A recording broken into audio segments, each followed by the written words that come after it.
Here is the new air filter assembly. This thing is huge. Look at the size of this thing.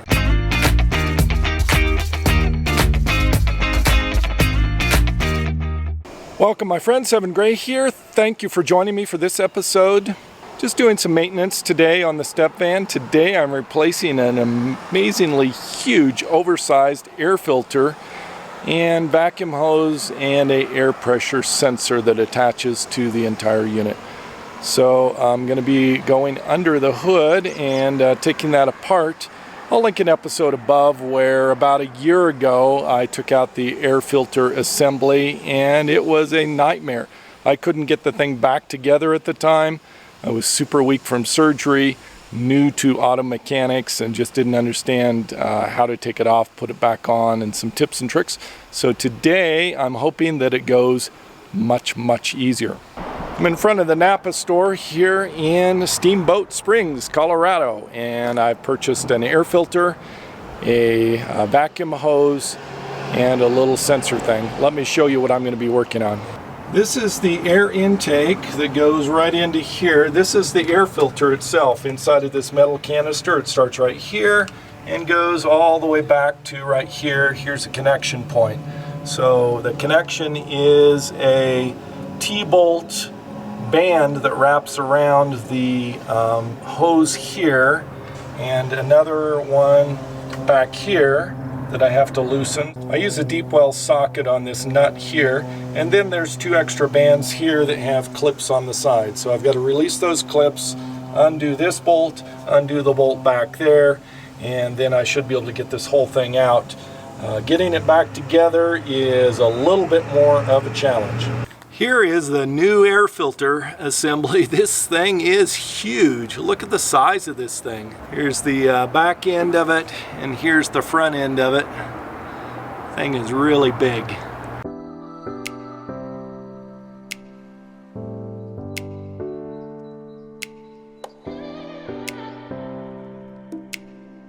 I have the old filter out and the new filter is in, but I'm having trouble with the bands that actually hold the big canister in place. I can't get the little locking mechanism to attach. I've been working at it for about 4 or 5 minutes now and no luck. I don't know if there's some sort of trick or tip or anything like that to get these little clips reconnected.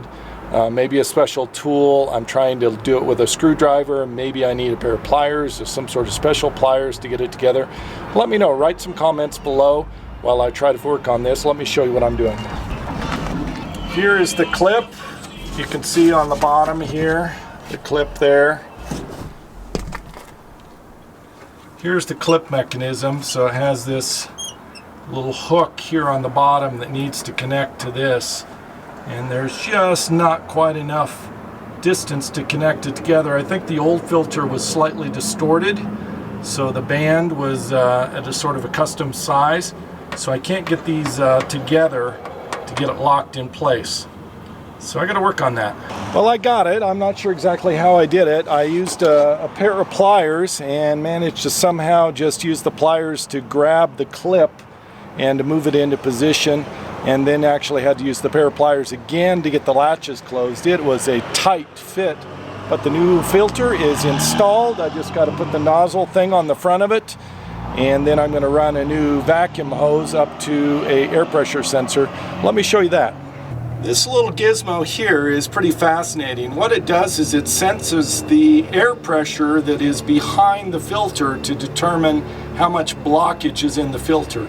This little gizmo is called an air filter gauge, and basically it attaches to the end of a vacuum hose that goes down to a connection point behind the air filter, so you can determine how much airflow is going into the engine through the filter. So when the filter becomes clogged, it drops below a certain point, and then it will show all the way up to this red point here. So right here it says change the filter, right in red here.